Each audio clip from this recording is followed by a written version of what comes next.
نہ کر نصیب سے اتنے گلے اے انسان، جب اللہ راضی ہوتا ہے تو ہر چیز مل جاتی ہے۔ اپنی مانگی ہوئی دعاؤں پر بھروسہ رکھو، وہ رحمان ہے، تمہاری دعاؤں کو رد نہیں کرے گا۔ اللہ کے لیے وقت نکالو اور وقت پر نماز ادا کرو، اللہ تمہاری زندگی سے برا وقت نکال دے گا۔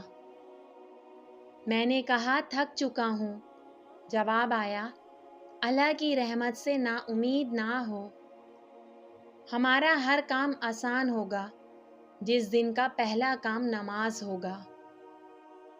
سردیوں میں گرم بستر چھوڑ کر نماز ادا کرنا یقین مانے سکون دیتا ہے اور اللہ کے قریب کرتا ہے۔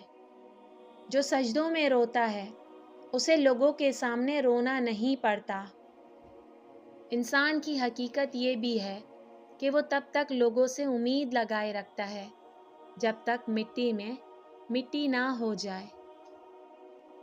برا وقت ہمیشہ گزر جاتا ہے، چیزیں ٹھیک ہو جاتی ہیں، بس انسان کا ظرف آزمانا ہوتا ہے اللہ نے۔ فتح کرنے کے لیے جنگ ضروری تو نہیں، حسن اخلاق بھی انسان کو جھکا دیتا ہے۔ بس اللہ ہی بہترین محافظ ہے اور وہ سب مہربانوں سے بڑا مہربان ہے۔ جو دل کے سچے ہوتے ہیں وہ اکثر اکیلے ہوتے ہیں۔ منزلیں ہمیشہ انہی کو ملتی ہیں جو منزلوں کو تلاش کرتے ہیں۔ مجھے بہتر کی تمنا تھی اور مجھے بہترین سے نوازا گیا۔ وہ اللہ جانتا ہے دلوں کے حال بھی، خیالوں کے راز بھی۔